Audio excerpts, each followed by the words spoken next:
Hello, fellow risk takers, and welcome to my worst investment ever. Stories of loss to keep you winning.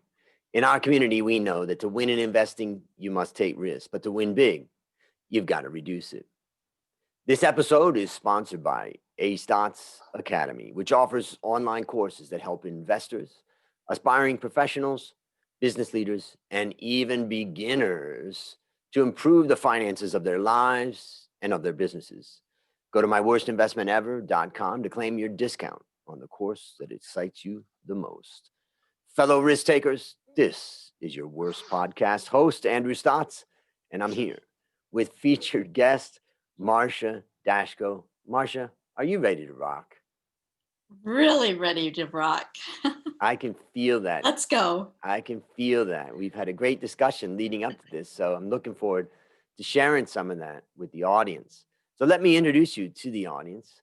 So Marcia is one of the world's leading business strategists and catalysts for leadership and organizational transformation. She believes and teaches innovation in leadership thinking. She has 25 years of proven success as a founder and CEO of a consulting firm, Marcia Daszko and Associates, and is an executive team workshop facilitator. In addition, she is a researcher, graduate level teacher, a keynote speaker, an award-winning writer and communicator, and an executive advisor to Fortune 500 corporations, private companies, government agencies, educational institutions, and global nonprofit organizations. And ladies and gentlemen, she's recently published her book, Pivot, Disrupt, Transform: How Leaders Beat the Odds and Survive. That you can find on Amazon. And you know what's interesting is I was just on Amazon and I was looking at your reviews, and you have 4.9 out of 5, which is pretty darn impressive so far. So congratulations on that. Maybe you could take a Thank minute you. and fill me further tidbits about your life. Thank you. I'm really happy to be here and help you rock this show. And further tidbits. I was so fortunate to transform personally from being excruciatingly shy to meeting Dr. W. Edwards Deming and Dr. Perry Gluckman, who were my mentors and taught me a new philosophy of leadership. And so it made me question so many thousands of things, beliefs and assumptions in my life that then have now transformed. And I help other people question the way that we currently do things, and that might not always give us the results that we want. Interesting. It would be great. We'll talk for a few minutes before we get into the question. And I want to warn the audience, we're going to take a little bit different tack. There's going to be some really interesting discussions on this one. But there's a lot of people out there that are listening. I would say the majority of people have never even heard of a man named W. Edwards Deming. And maybe in a little short snippet, you could tell us, who was this man? Why was he significant? Dr. Deming was a man invited by General MacArthur to go to Japan after World War II and help them come out of the crisis. So he helped Japan become a global competitor in a matter of a few years. And it was, I think, a shock to the world as that happened. But Dr. Deming told the Japanese, if you learn my philosophy of leadership and management, you can become a global competitor. And so he said, in non-air conditioned rooms with hundreds or thousands of people, managers in Japan, he would begin teaching at 8 in the morning and would be still teaching after 8 p.m. at night. And they diligently were studying what he was teaching them. And what was so interesting about what he was teaching? I mean, was he just like a statistics teacher, or why would people line up to attend that course?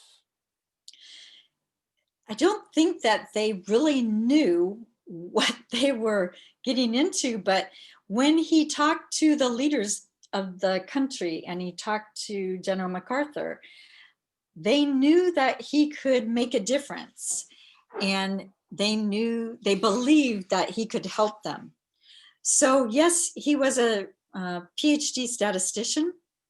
He had helped with the Census Bureau in the United States, and he also was helping them with that. And he had worked with the manufacturing organizations who were working on the war machine before we won World War II in the United States. So we were in the United States, we were applying Dr. Deming's philosophy of management. But then after we won the war, and we had been so productive, and we were, cranking out all the war materials that we needed, people didn't want that philosophy anymore. They didn't think that they needed to be efficient or productive or think about new ways. They had won, and that's all they wanted to think about. So that's when General MacArthur invited him to Japan. And if you could summarize now, maybe just briefly describe your interactions with him. You've actually met him. Yes, I was fortunate that I was in the right place at the right time. My first career was corporate communications and marketing, and I was hired by a small consulting firm in the San Francisco Bay Area to help market that firm. And it was owned by Dr. Perry Gluckman. Perry was a good friend of Dr. Deming. So when I started working with Perry, I was doing some marketing. And then one day Perry said, I want you to help get more business. And I said, what am I selling? And that's when he sent me off to Dr. Deming's 4-day seminar in San Diego. He was holding it there at the Del Coronado. And so in that room of about 1,500 senior executives across all sectors, I began to listen to Dr. Deming, who at that time was in his 80s. He did not talk crisp and clearly at that time, but also he was using a vocabulary that I was not at all familiar with. Variation and systems and XBR charts and so forth. It was just foreign to me. And so when I went back to the office, I said to Perry, my manager, I said, what was he talking about? And he said, don't worry, I'll teach you. And I began to study and learn, and we would have 4 and 5 hour conversations about Dr. Deming's concepts. After a few months, I said, Perry, I think I want to go hear Dr. Deming again. And he sent me off. And at that second 4-day seminar that I attended, the organizer, Dr. Nancy Mann, introduced me to Dr. Deming, and she told him that I worked with Perry, and since they were good friends, he said, fantastic, I'll help teach you as well. So I had 2 amazing mentors in my life, and I began to learn not only Dr. Deming's philosophy, but with the work that Perry and the statisticians were doing, the consultants in our company were doing, I learned how to apply Dr. Deming's philosophy. And so I went through that for the next, I attended 20 of Dr. Deming's 4-day seminars over the next few years. That's amazing, 20. And now I was lucky enough to attend 2, and I believe they were 2-day seminars at the time. One was in 1990 and one was in 1992 when Dr. Deming passed away in 1993. But I remember the energy, and I remember him teaching, all day. And I was just so impressed. In fact, there's so many things about Dr. Deming that impacted me for the rest of my life. And there's very few people that you come across that really turn your mind upside down. But I want to ask you a question about this. There's listeners out there. There's a lot of young people out there that are studying things like statistical quality control and Six Sigma and black belt and all these different things. And in a sense, what they're doing is they're becoming experts in the use of the tools of quality. But Dr. Deming wasn't really about the tools of quality. I thought that's what I was getting into when I went, like, I'm going to learn from this guy how to make this kind of chart or that kind of thing. And what I learned was that there was just something much different or much deeper than the tools. And I wonder if you could just explain briefly to the listeners out there who are interested in quality, maybe they have already, studied the tools. What is it different about Dr. Deming's teaching? Dr. Deming taught about transformation, not mere change, not mere even continual improvement. He focused us on quality, a customer, creating a system to deliver results like never before, continually transforming, not just changing. And yes, you use some tools because he taught us the system of profound knowledge. That's what he called it. And it was about systems thinking, statistical thinking, theory of psychology about people and what motivates them, and theory of knowledge. How do we plan and continually, as he used the PDSA, plan, do, study, act, and how do we continually use that way of thinking? And the more and the faster we use that PDSA, the faster we learn, the faster we can get to that competitive edge, because we're learning, working, improving, and innovating together. And he was all about break down the barriers, break down the silos, break down the hierarchies, get out of the traditional mindsets that we have created. When a major question that I always am asking when I'm talking to people is, are you getting the results that you want? Because if you're not, step back and look at the system that's delivering those results. It's not about the individuals. It's not about holding individuals accountable, which is a huge, in my book, I have the first section is stop. Stop all of these best, quote unquote, best practices and management fads that are actually harming our people and our organizations and our bottom line. Dr. Deming basically gave us a fork in the road. We can go with the management fads and best practices, or we can learn a philosophy of management that has a theoretical foundation. And if we learn that, we can make a difference in the world. We can have an impact. We can have a competitive edge. We can keep innovating. It's awesome. That's exciting. Well, I think the audience knows you now pretty well and your background. And also, I think it's a great introduction to Dr. Deming, so that those people that are interested, first of all, go check out Marcia's book, because you'll see her evolution of Deming's thinking and how that applies, into her way of thinking now and her way of helping companies. But now it's time to share your worst investment ever. And since no one ever goes into their worst investment thinking it will be, tell us a bit about the circumstance leading up to it, and then tell us your story. And ladies and gentlemen, Marcia's going to take this away on her own direction. So go. So go. Well, we will never know where we're going to end up, because Perfect. that's been my life. Perfect. I had no idea. Meeting Perry and Dr. Deming, the opportunities, the possibilities.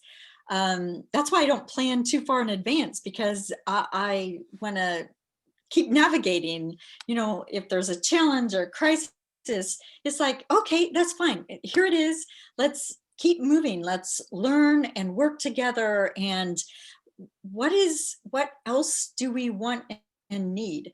And so I think that was a big investment, which is normal, that Mm, I made, as a good student, as a good, I had a great work ethic. And moving forward, it's like you just go like, okay, I was in school, I got good grades, I made the dean's list, all these sorts of things. Then I go to a job, and I want to do well on my performance appraisals. Not that I work for that, but it is a reflection. And that's what all of those things we've put in place in our organizations, whether it's education or corporate or nonprofit.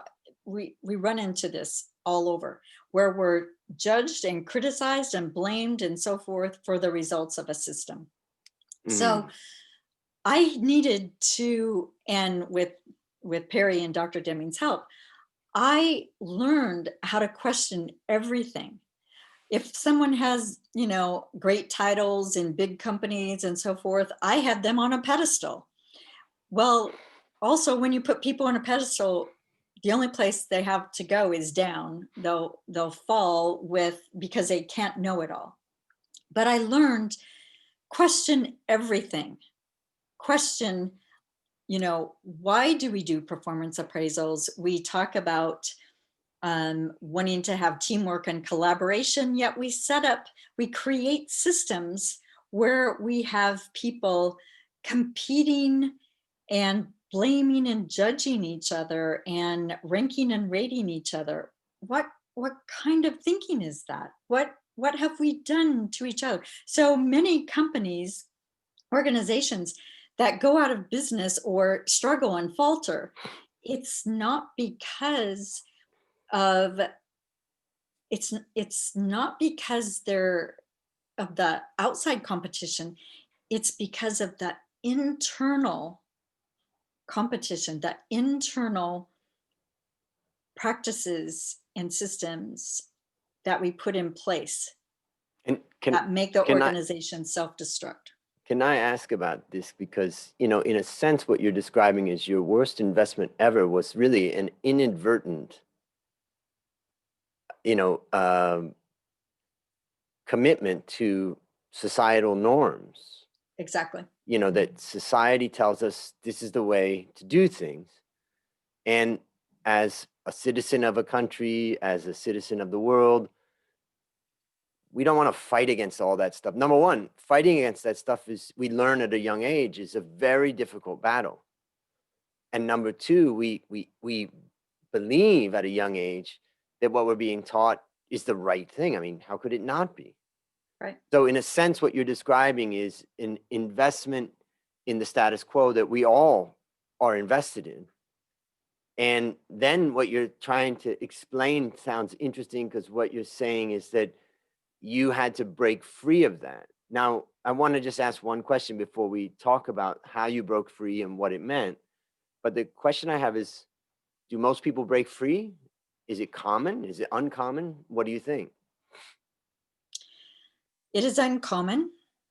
I don't think most people break free because, like me, I was being a good student. I was being a good worker. I was being a good contributor, a good citizen. I had the life plan, to, grow up and do this and then this and then this and just follow that plan. And there was nothing, in a sense, wrong about having that life. But I discovered that after meeting Perry and Dr. Deming, my education started when I met them when I was in my early 30s. Mm, And then, like, I had this, it's not saying, reading, writing, arithmetic isn't bad, but it's like when I teach my MBA classes or I teach an executive team and they go, Marcia, we've never thought like this. Or Marcia, we've been in school for like 16 years or something. Why are we just learning this now? Why are we just learning we need to optimize, not maximize the system? Why are we just learning a new vocabulary, new foundational things? And this is all about leadership.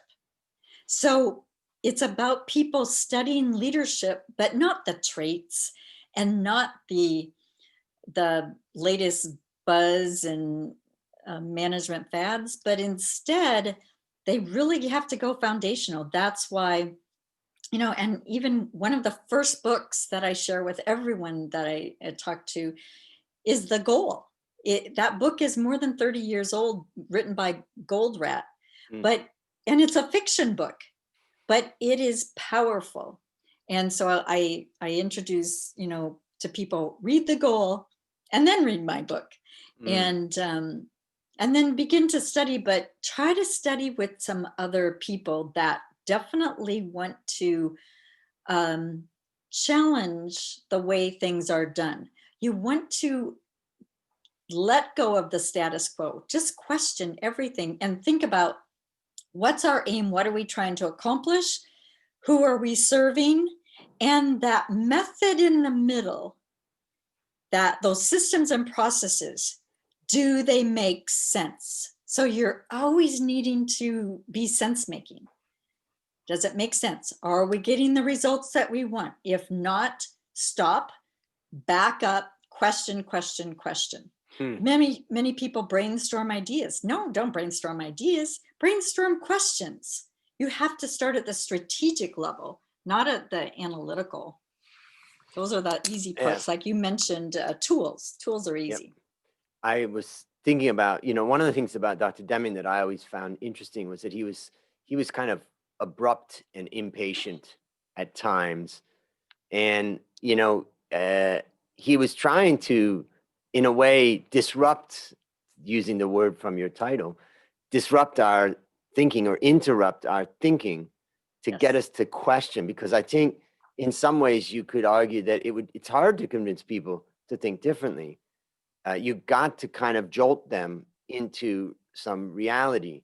And he did it through stories. He did it through, tough, I can remember a question that somebody was raising at one of the seminars, and the person said, they prefaced their question by saying, since you're the father of TQM, total quality management, and Dr. Deming, standing, and he said, what is TQM?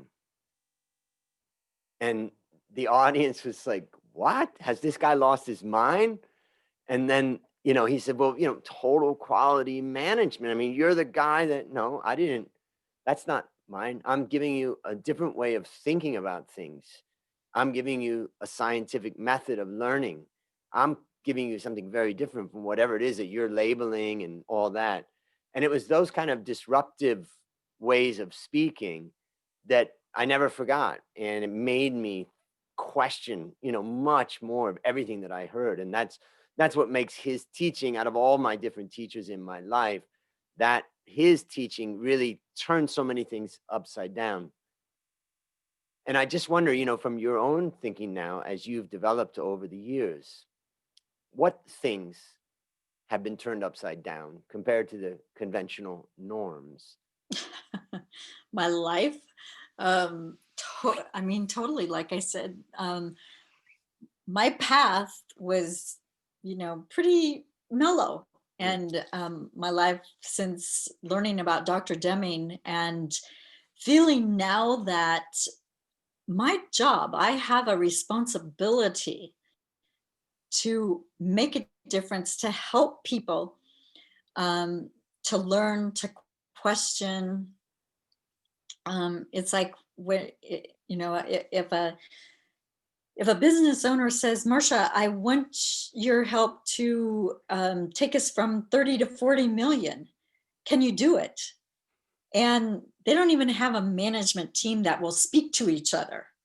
And we go off-site, we turn that around in 2 days so that when they leave, they're hugging each other. And then we shift to, okay, I don't want you to have an arbitrary numerical goal because I have no idea where we're going to go. I'm thinking, 40 million, that's fine. But the minute I hear numbers, I know you're a finance guy, but they're out of my mind. And with that one client, we went from 30 to 300 million. Right. And the thing is, Don't limit yourself. Keep learning and building and having fun together. Dr. Deming was all about, joy in learning, joy in life, having fun. And I think we need to be a whole person from the heart and Yeah. helping each other. I mean, it's interesting because I brought together my thinking on Dr. Deming with my experience in finance. And whenever I teach finance, I always tell my students right from day one, my first thing I say is finance adds no value. And it's a little bit shocking, like Dr. Deming did a lot of shocking things, said things that were shocking. What I mean by that is that the creation of value is through products and services. The creation of value is by satisfying the desires or the needs of the customer. And finance is just a tool to measure the outcome of management hypothesis. A management team thinks, okay, if we really focus on X, Y, Z, it's going to produce a great result. Customers are going to be satisfied. They're going to buy more. Well, the financial measures are a way to answer the question, did it work? So in a way, Dr. Deming teaches this plan, do, study, act cycle. And finance can be a very good tool that's testing the outcome of that. Now, the testing takes longer and you can't, Dr. Deming was very, key on saying that, it's not about quarterly results and it's not about monthly numbers. It's about the endless opportunities that we can create. But finance can provide us a tool, one of the tools in our toolbox to understand what's the impact. And you just used it by saying that revenue grew to 300 million. Finance allows us to measure that and see it and identify its significance. So I think that's a major thing that I learned, that Dr. Deming, said that the most important things in life are immeasurable. As I always tell my students, can you measure the value of a hug in a time of need? Yes. Who would want to do that? Who would want to measure that? They'd be crazy. So I just want to now go through and ask you the next question, which is, as you look back now on your life, you've told us about your experience, your development, and your transformation and your thinking and the way you think now. My question is, as you look back on this, what lessons did you learn?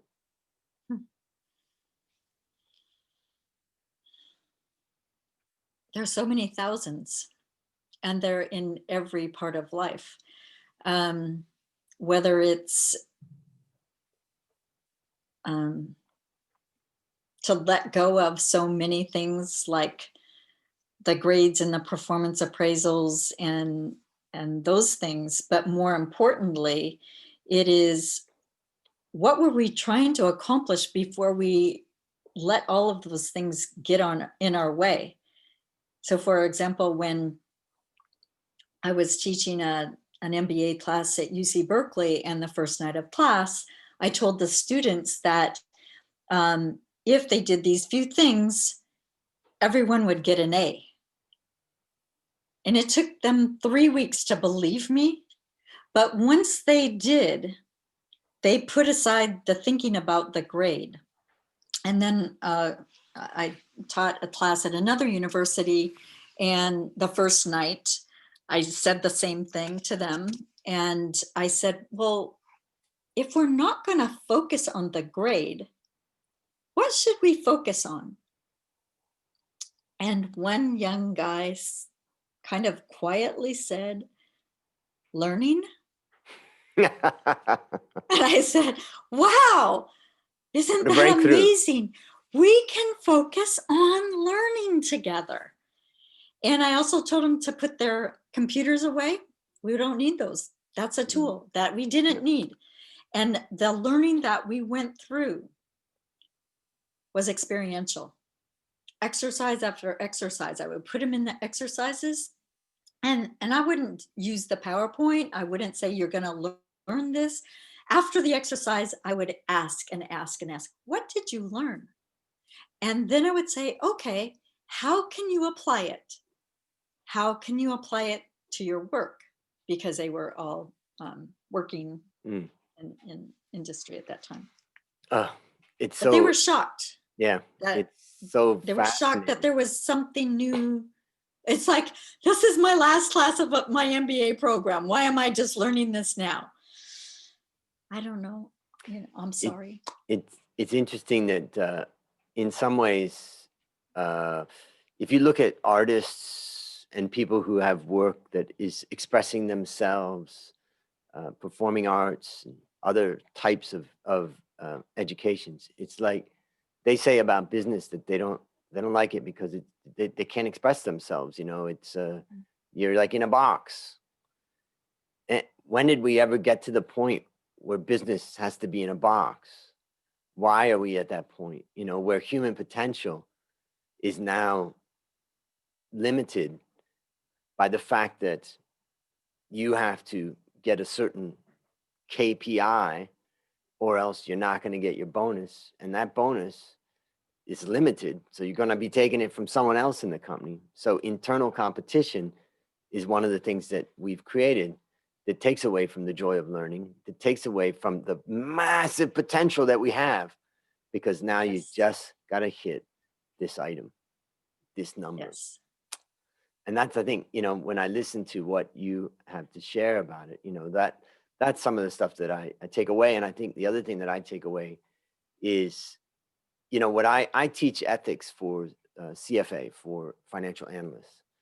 And, we have a code of ethics and it has a bunch of words in it. And one of those words is independence. And it says that we should be independent and objective on behalf of our clients.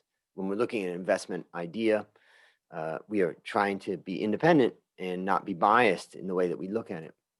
And as I explain to most people, is that if you come into the CFA program, chances are you aren't independent. You're a young person who has got things in your mind that you've developed over the years, and those things are structuring your way of thinking about life.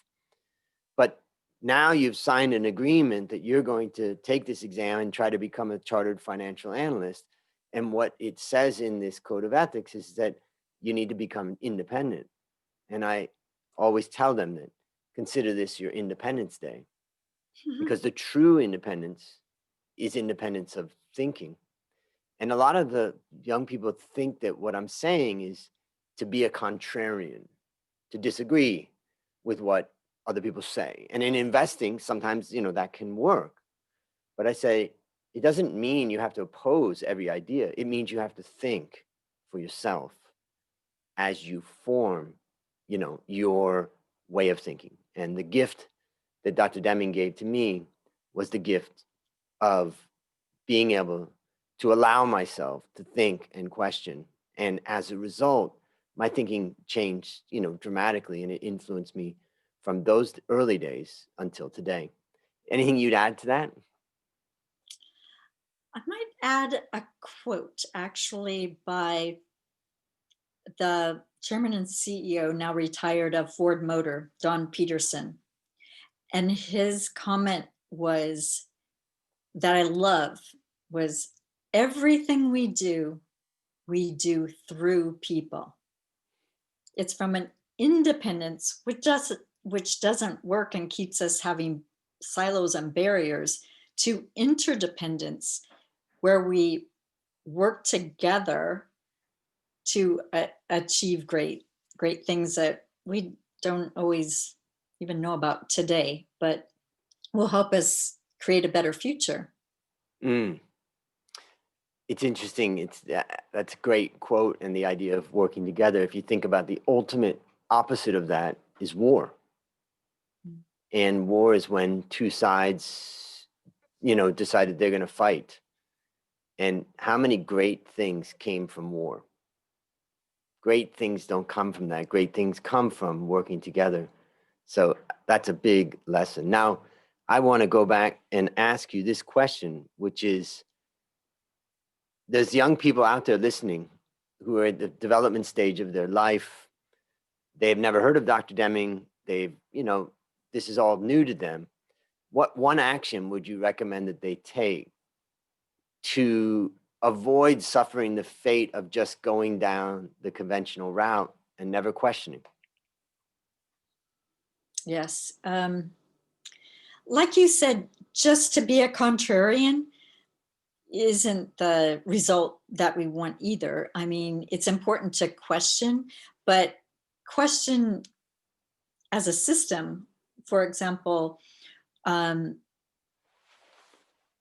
if you have an aim or a purpose, what are we trying to accomplish?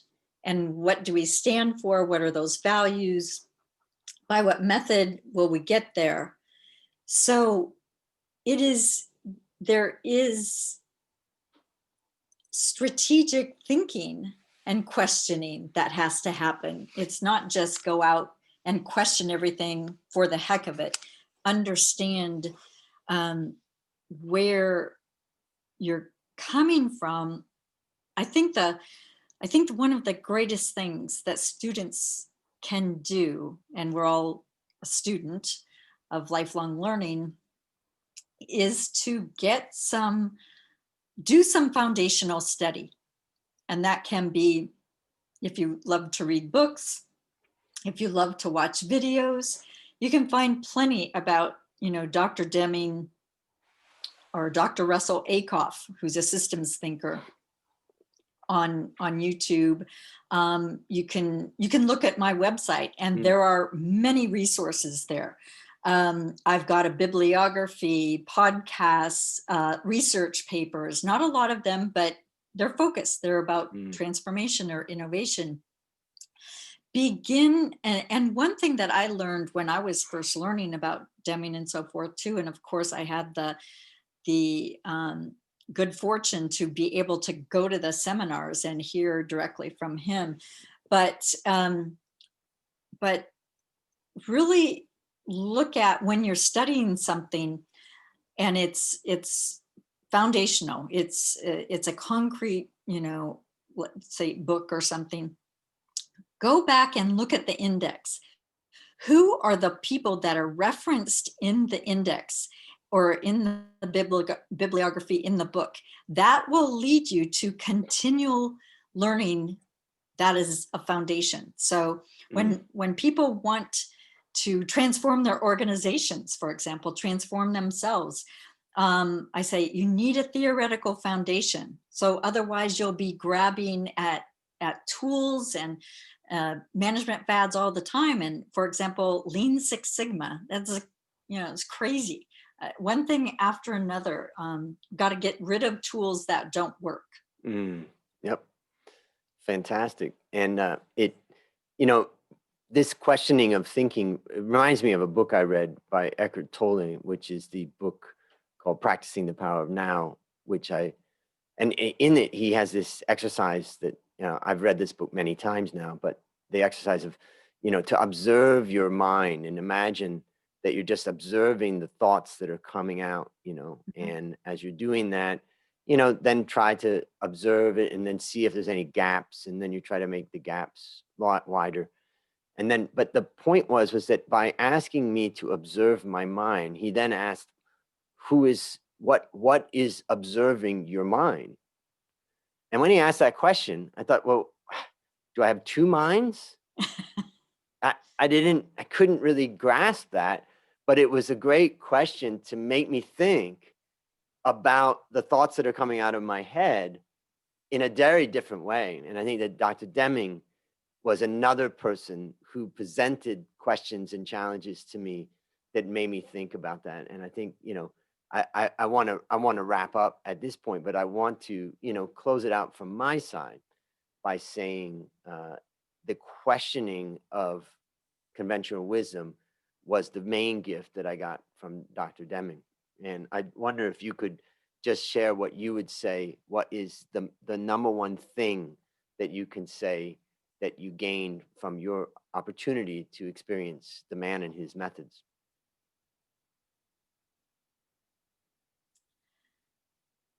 I learned that beliefs and assumptions and practices that I saw in life were so harmful and we are we're not aware. It's not that we were doing something bad or that any of leaders or managers are doing bad things. It was just that we didn't really think about them. We just grew up going through this flow and we never questioned it. And so when I think, what are the most powerful things he gave me? There are so many, but I know one of the biggest is my son was about 5 years old when I met Dr. Deming. And my plan was that, you know, he'll go to school and he'll get the A's and the awards and whatever is normal, just like I did. But when I met Dr. Deming, and I learned very quickly his focus on the joy of learning and to take away barriers that impact that joy of learning, the way that I raised my son and the influence that I had on his school was a transformation. Beautiful. My son didn't even experience grades until he was in junior high. But by then I didn't care because his foundation was loving learning. And to this day, he loves learning. And that there is a beautiful gift. So as we conclude, Marcia, I want to thank you for coming on the show. And on behalf of A-Stot's Academy, I hereby award you alumni status for turning your worst investment ever into your best teaching moment. And I think you taught a lot today. Do you have any parting words for the audience? Thank you. Thank you very much for the opportunity. And I want to thank the audience for being open to listening and thinking and hopefully rolling around in bed at night, wondering, questioning. And I would also invite them to reach out, ask questions, even, you know, send me, you know, an email when, if you're struggling, or so I guess that's my Reach out. parting thing is I want to be there for people and really help them through challenging times. Great. Well, that's a wrap on another great story to help us create, grow, and protect our wealth. But we also learn to protect our mind and protect our health. Fellow risk takers, this is your worst podcast host, Andrew Stott, saying, I'll see you on the upside.